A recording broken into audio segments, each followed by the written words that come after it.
देखते हैं सारणी। सारणी क्या होती है? जैसे पहले ही हम पढ़ चुके हैं कि रैखिक समीकरण क्या होता है। रैखिक समीकरण निकाय, जैसे मान लीजिए कि a1x plus b1y is equals to c1 है, और दूसरा समीकरण है a2x plus b2y is equals to c2, और इसकी वैल्यू निकालनी है एक्स वाई की। तो हम करते क्या थे, अवयव विधि से। अवयव विधि से निकालने के लिए हम क्या करते थे, एक फार्मूला लगाते थे, A X is equals to B. A क्या होता था, ये जो गुणांक हैं इनके गुणांकों को लिखते थे। एक्स का ए जो पहला वाला समीकरण है यहाँ पे उसका गुणांक, और फिर वाई वाला गुणांक यहाँ पे, फिर इसके एक्स का गुणांक यहाँ पे, वाई का गुणांक यहाँ पे, ठीक है ना। ये तो आपका ए होता था।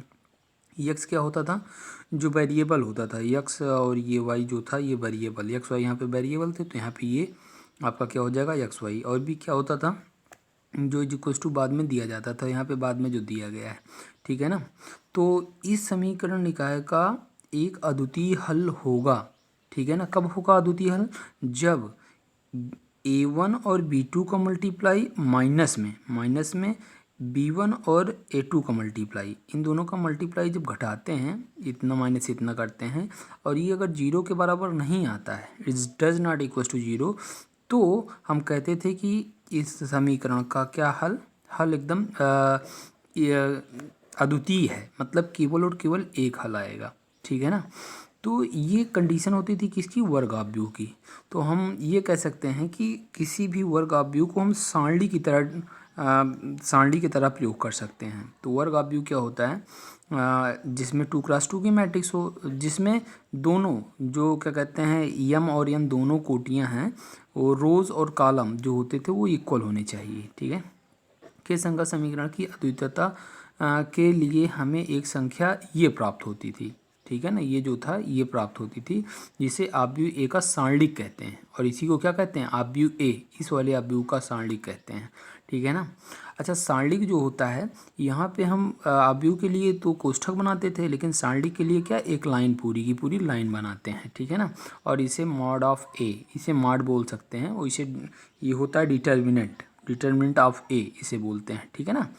अब देखते हैं कि क्या कहते हैं, कोटि क्या होती है। इसकी कोटि हमेशा क्या होती है, सेम होती है। कोटि अगर देखिए वर्ग आव्यूह है तो सेम जो कोटियाँ जो क्या कहते हैं रोज़ और कॉलम होता था, वो दोनों इक्वल होता था। अगर वर्ग आव्यूह है 2x2, 1x1, 3x3, 4x4, ये सभी क्या थे, ये आपके वर्ग आव्यूह थे, क्योंकि इसमें रोज़ और कॉलम दोनों क्या थे, इक्वल होते थे।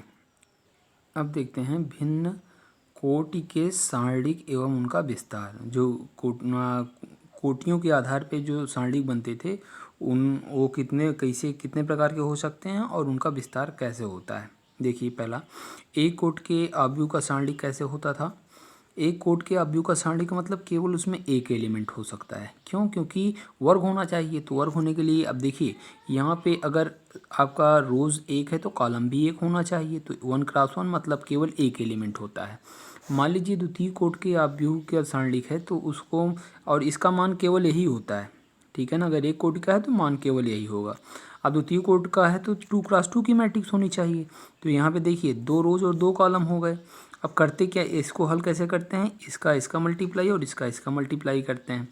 इसका मल्टीप्लाई करने के बाद और इसका मल्टीप्लाई करने के बाद घटा देते हैं, और जो आता है हमारा आंसर हो जाता है। जैसे यहाँ पे 1 2 3 5 लिखा है, तो 5 एक अन्नम 5 और 3 दूनी 6, तो 5 में से 6 गया -1, तो -1 इसका क्या हो गया, आंसर हो गया।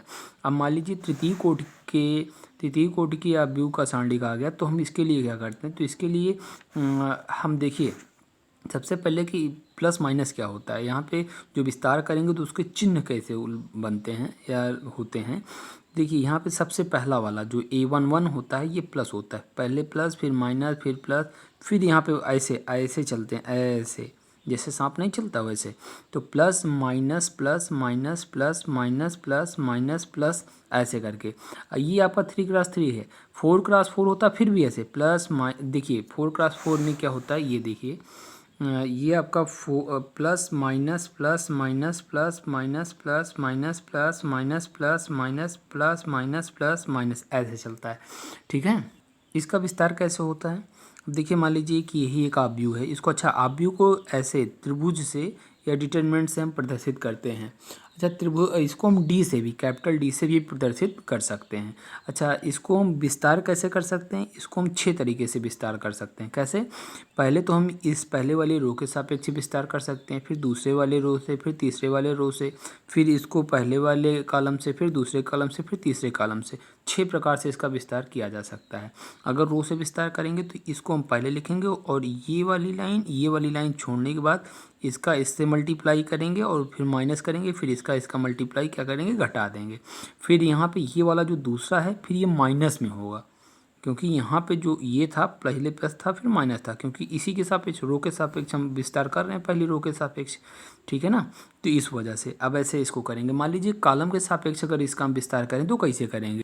अब यहाँ पे देखिए, कॉलम के सापेक्ष विस्तार, जैसे यहाँ पे ये था, अब इस कॉलम के सापेक्ष अगर विस्तार करेंगे, देखिए इसको पहले लेंगे, A11 को पहले लेंगे, तो अब ये पूरा का पूरा छूट गया तो बचा यही इतना।